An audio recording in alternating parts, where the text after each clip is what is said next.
So you have completed your outer panel of your bag and you're thinking that you want to add a label or a tag, whichever you might call them. There are lots of different varieties.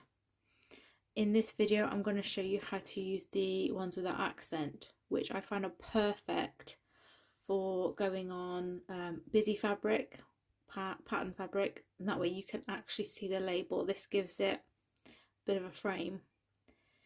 These ones are absolutely gorgeous, and I personally prefer these to go on a plain back so that you can see them, because on there they can be lost. If you want them to be subtle, this is absolutely perfect.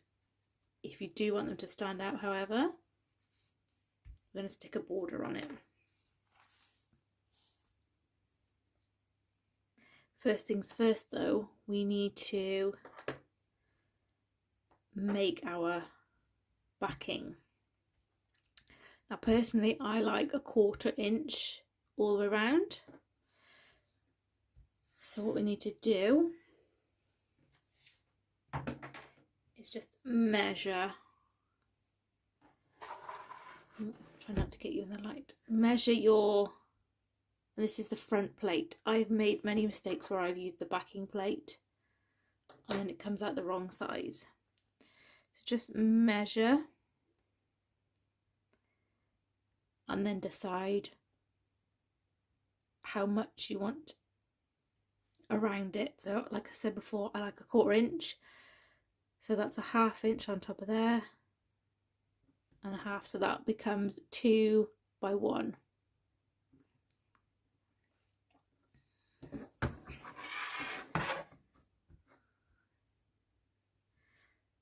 And then all I'm going to do is cut mine out.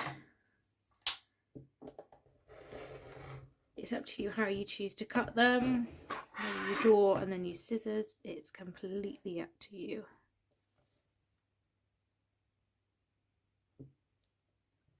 But do try and get it as neat as you can. It will make all the difference.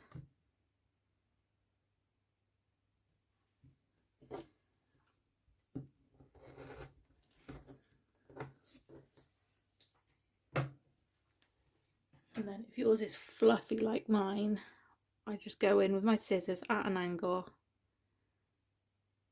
and carefully cut off any fluff.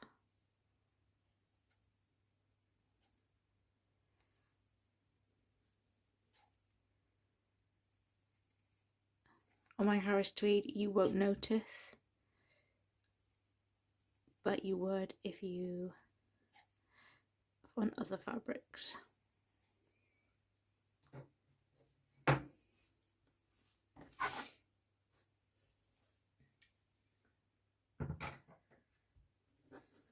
Right, so this will go on here then.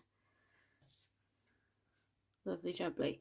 We do need to stick it down. It's completely up to you whether you use double-sided tape. I'm going to glue mine, but first things first, I'm just going to decide which side is going to be my front.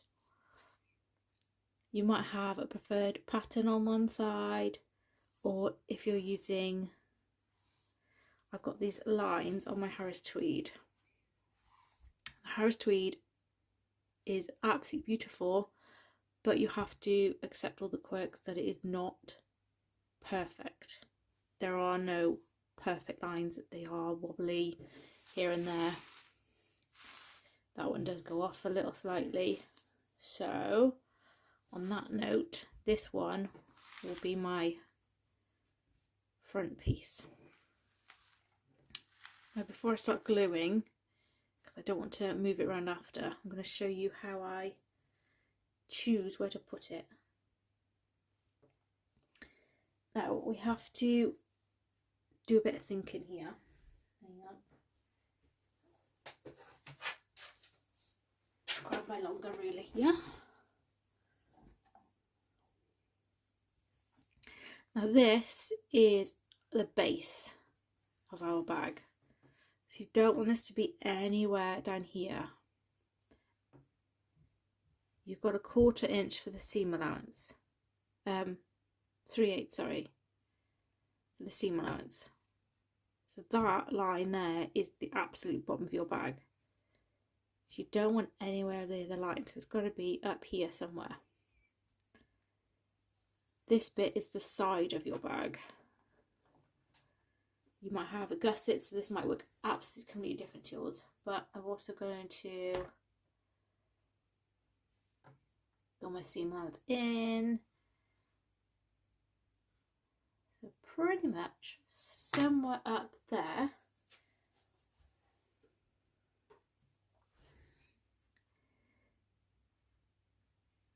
And no, I'm not leveling my, you can measure yours to make sure it's absolutely straight. But I'm going to carry on mine with the print of the Harris tweed, because if the tweed was off and I went like that, even though that might be straight, it's going to look funny. It's going to look funny. I'm actually just following the line of my tweed, but by all means,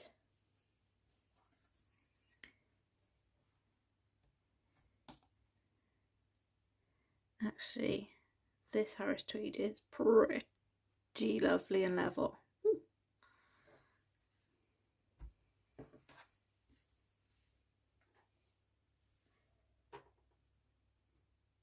So I've decided where I'm going there. You can do that after you've glued.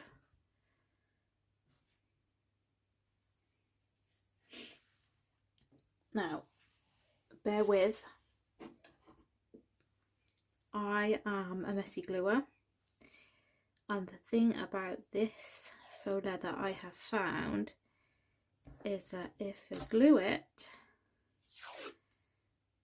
I'm not sure if it can come off. I mean, I haven't tested it with any things yet, so I don't know. But I know that it wouldn't wash off.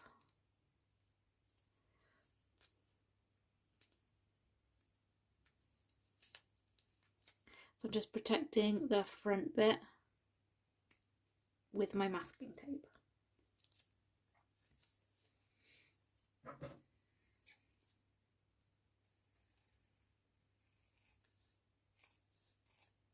I know this is all going to seem a bit strange, but like I said, bear with. I've just got a nice straight line there. All will be revealed. Bit of scrap paper. I am using this Mod Podge. I quite like it. Oh. And I've got one of these that I've pitched off the kids.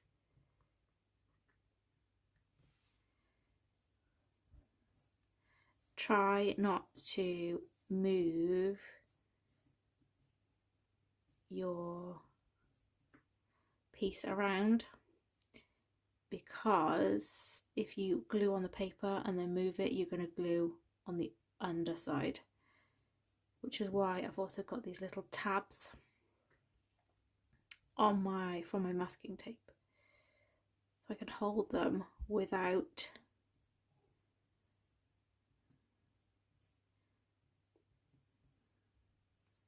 a bit of excessive glue there, let's be honest. You probably don't need as much as I've put on, but hey ho.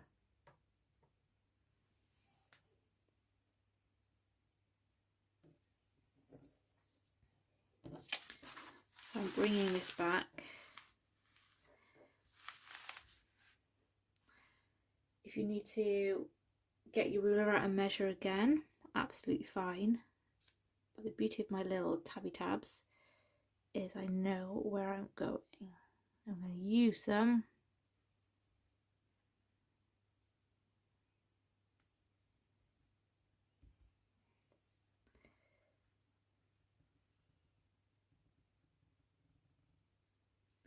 I'm just going to clean up that a bit because I did use excessive glue.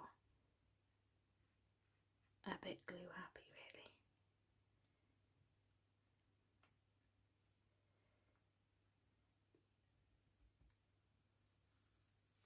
feel free to wait until your glue is dry before you take off the masking tape. But like I said, I got a bit glue happy. So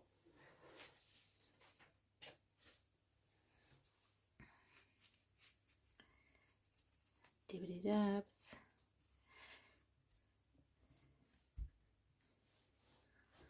And I'm going to leave that to dry before I stitch it on, because I don't want wet glue in my machine.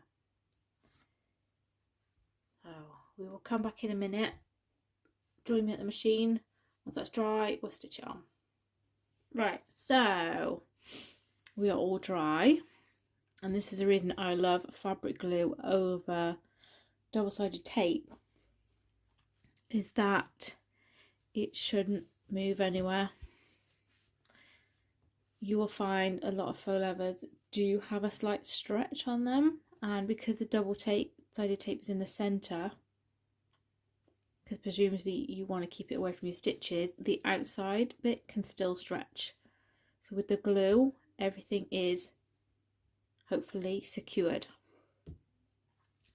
So I'm going to start in one corner, and I'm just going to stitch all around the outside.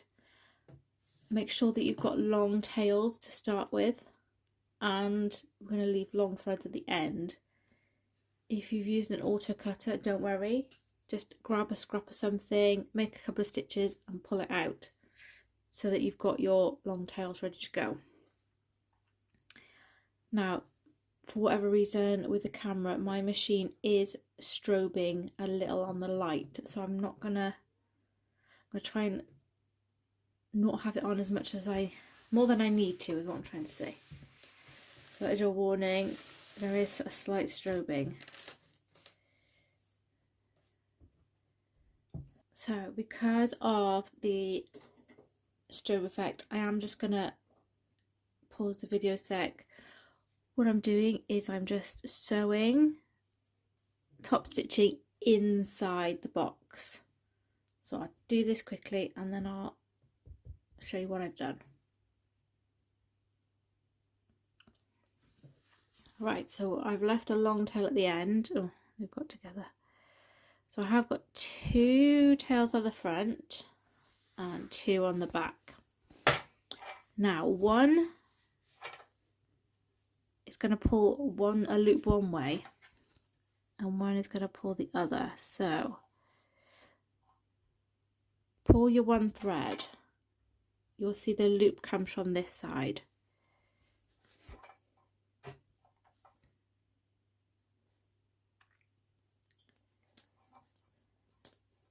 Use some kind of blunt tool to gently poke the thread through, pull the thread through.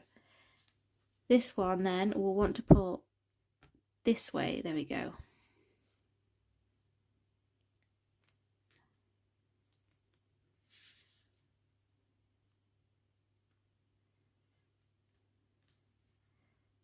Hang on, this one's just twisted itself around. Don't panic, I know which one it is still. If you find it is a bit tricky, just give it a little bit of a jiggle.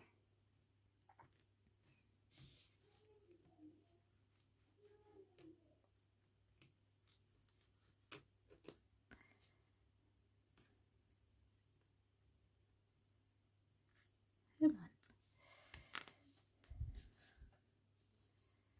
Don't know why mine is not playing ball. Aha, that's why. There you go.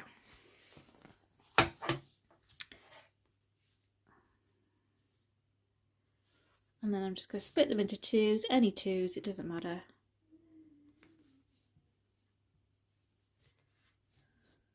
And knot them a few times.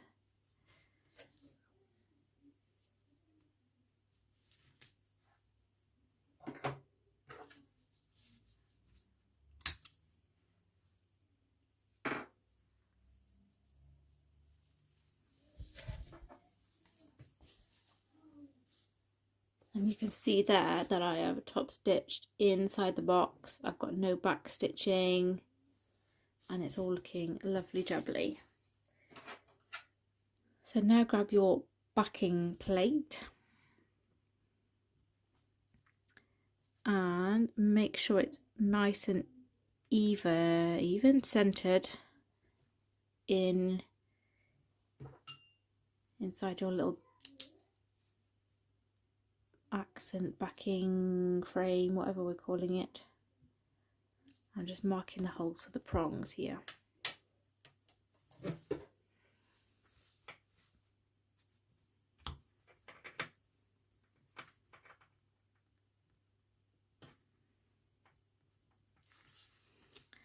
I've got a few layers to go through and the glue, so this can be a bit tricky,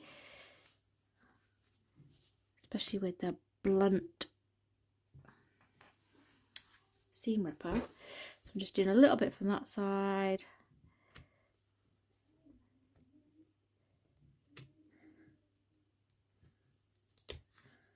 And a little bit from that side.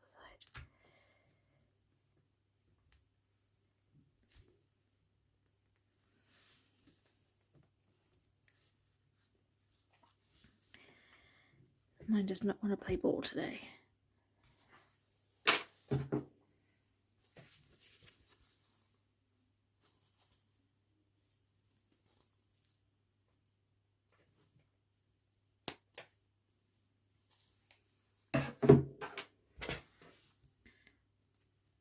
Yeah, I just have to get the scissors in to go through the glue part. There you go. Then you're going to grab your label. Mine's hidden away.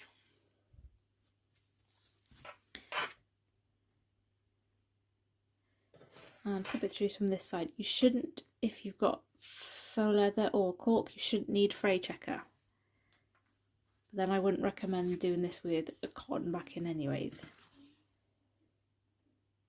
Once it's all looking straight along your stitches, just flip them over. And the way you bend your prongs is personal preference. Some bend them inwards, some bend them outwards.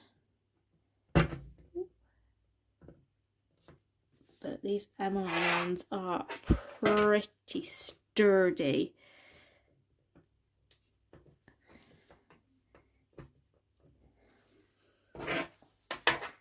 And I'm just adding a bit of tape.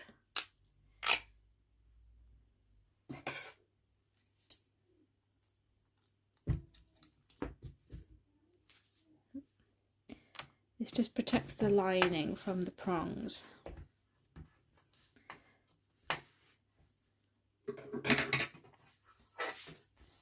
And there you have it. That is how I do my handmade tags, or any kind of tags like this, with the border. Ta-da!